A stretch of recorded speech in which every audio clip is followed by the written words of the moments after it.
Me, 16 male, found out my mom, 43 female, had been cheating on my dad, 43 male. Told my dad and took my dad's side. Mom is a wreck. So yeah, long story short, caught my mom after I was at a friend's house. I was supposed to stay the night, but came home because I forgot something. Dad was working on New Year's, and Mom was kissing a guy on the couch who I knew he was a colleague of Mom's. I never was the angry type, but I remember just yelling at her and even threw the damn wine bottle she had on the table into the wall and called her all kinds of things. The colleague who I had known since I was a kid tried to calm me down, but I just ran up to my room, locked the door, and called Dad. Dad called my uncle, his big brother, and he came and picked me up and stayed with him until Dad came back.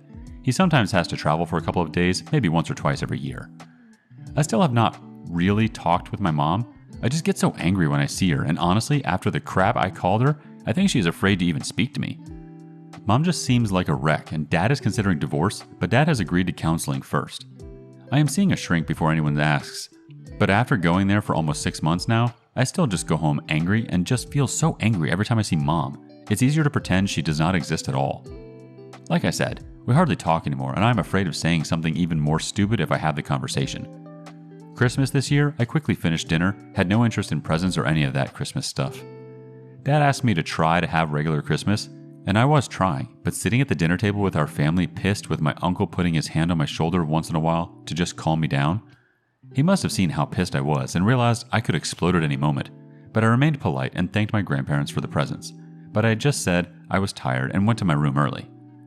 I just felt so fake to be sitting there having a normal Christmas with the rest of the family present. The only person who realized just how I felt was my uncle. I don't know what to do. Sick of being angry all the time. First reaction from a Meminator. Look, when a person cheats, they are directly attacking the foundation of their family unit. This goes for men as well as women. She hurt both your dad and you with her actions, and she needs to understand that. Maybe you can forgive your mother, but really it's on you, and it should be because you worked through those very justified feelings of betrayal, not because of any outside pressure. Good luck. Next thought from Rando Boomer. It's okay that you're feeling angry all the time. A lot of young people have trouble just hearing it at a conceptual level. You were there. It's great that you have an uncle who is there for you to help you deal with everything.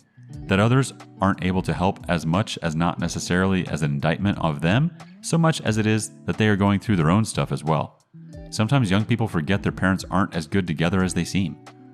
The important thing is that you do have someone, and you are getting professional help too. Dealing with something like this takes time, and you're on the right path. This might also be a good time to try to find a new interest, something that can engage you enough that you can escape some of this stuff for a little while. As the saying goes, when you're going through hell, don't stop. Good luck to you and your dad. On to the next story. Lied to years, probably. I'll get to the point, and I'll try to make it quick. Girlfriend of 4 years ended the relationship again, 4th or 5th time, I lost count, on New Year's Day. I felt horrible and useless for days and have had multiple sleepless nights. 2 days ago, she returns a laptop I gave her on January 2020. I've always suspected lies from her, but never have gotten an answer. Come to find out while digging on my laptop that she forgot to log off of Instagram and Facebook amongst other websites. I'll preface by saying that I know it's morally wrong to go through people's social media accounts, but that shame and guilt went away the second I found the truth. On Instagram, there are multiple conversations with men spanning months, maybe years, with kiss emojis and other flirtatious conversations among lingerie pictures, which I've never received from her. On Facebook is where I found the juicy stuff. Again, multiple IMs with men spanning months, maybe years, but this time containing nude exchanges plus several fully nude masturbation videos from her to them. I took the evidence, which is conveniently timestamped, and sent it to her. She wanted to remain friends and crap, blah blah blah. I told her to F off. I also sent the evidence to her sister so she doesn't gaslight me and also to cause some trouble at home. On one hand, I'm glad it's finally over, but on the other hand, I'm mad at myself for not knowing sooner. Although I don't have evidence that she screwed other men, and even if she didn't, I want nothing to do with lies and deceit anymore. I'll take this post down if it doesn't fit the sub. Thanks for reading. First reaction from Red Rain 007. Dude, things happen for a reason in our life. That was a good sign to start a new life at New Year's Eve. Perfect. It was fate. Good luck moving on. Next reaction from I've done the work. So, how exactly is it morally or otherwise wrong to look into your own laptop and find what you fully expected to find? the reason why she repeatedly broke up with you. Privacy is never the same as secrecy, and if you lay her so-called privacy issues beside her betrayal, which one is morally, ethically, etc. more wrong? With infidelity and believing piracy and secrecy are equal, you are shorting yourself, making it nearly impossible to find the truth. You are going into a fist fight with one arm tied behind your back and going up against a professional fighter. You don't stand a chance. Even law enforcement uses the concept of a need to know. In a relationship, a need as well as a right to know trumps privacy considerations. In law enforcement, they let a prosecutor and a judge make the final decisions if it is necessary to look. You don't have case law slowing you down. Next thought coming from abbreviations FAR 7867. Sounds like you learned a lesson that was sorely needed. Never put complete trust in any human. They will always let you down if you do. DOP comes back. Wish it had happened sooner. To which abbreviations FAR 7867 replies, man, we all wish we had learned some of life's lessons sooner than we actually did. That is just the nature of things. Or at least it was when I was younger. On to the next story. My wife left after Thanksgiving, claiming that I've neglected her and I continuously re-traumatize her every time we have sex. She says she's working on caring for herself and self-improvement. However, there's another man involved. Need support. She left the day after Thanksgiving, in a van she bought with Tiana in Tennessee. She bought this van the same day she left, while I was at work. She came in saying she was overwhelmed and that she was going to leave. I got her to calm down and talk to me. In this panic, she said she didn't want to do this anymore. Tried to give the ring back. Told me to sleep with other people. That's a whole lot of red flags I just ignored, and she left with a ring on her finger. She came back once a few days later for her first shower and laundry, but never since. She thought she might come use the Wi-Fi for her work from home days, but never happened. Fast forward a few weeks of me dissociating my existence, working the post office for 15 hours a day. It's Christmas and I'm new. I'm not eating, not sleeping. She comes around and says, I'm going to Florida. She respected my boundary of waiting for me to be home before she came back, but grabbed a bunch of crap and left. Her nails were pink. She drove the van to Lakeland, Florida. She said she picked up a friend. Wouldn't tell me who. Said I needed to stop calling around to her friends and therapist. I was breaking trust and boundaries. I don't feel that way. She's been diagnosed bipolar, on new brain drugs, drinking alcohol, and freaking left.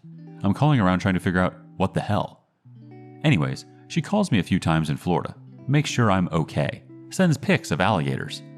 She comes back 4 days later or something, stops by the house while I'm gone, calls me searching for her vibrator. She's only ever wanted to use it during sex, but okay. Maybe this is part of her self-improvement deal, whatever. She was in a real frenzy on the phone looking for it. Then, she doesn't come by for weeks. Not for me, not for the cats. She texts me and says, I miss the cats. I try to keep conversation texts going. I miss her. It's hard. She won't reply, I love you, or I miss you back. December 24th. I come home from work. She's on the couch crying. I try to act normal. I let the dog out. I come back and I sit with her. She's only interested in the cats. I ask if she's okay and she says, was until I saw the cats. I started a conversation that day about feelings and felt good about it. Made plans for Christmas morning with her. December 25th. She comes over. I made cookies, muffins, and her breakfast of choice. We watched a movie together. We cuddled. We fell asleep together. Long hug before she left. A real kiss on the lips. She went to Tiana's Christmas party. December 26th. She blew me off. Went fishing with a mutual friend. I spent the day like D-Day Part 2. Walls closing in. I hopped on her Facebook. I snooped. Messages, it all. She went fishing with someone 10 years older and his kids. I snooped more. He went to Lakeland, Florida. Pictures of his daughter painting his nails pink. He was looking to buy a van. Messages from him to her. Notifications turned off. All deleted. 27th. I worked. I told her we had to talk. I was going crazy. I called her best friend, whom said to change the locks because I wasn't being treated right.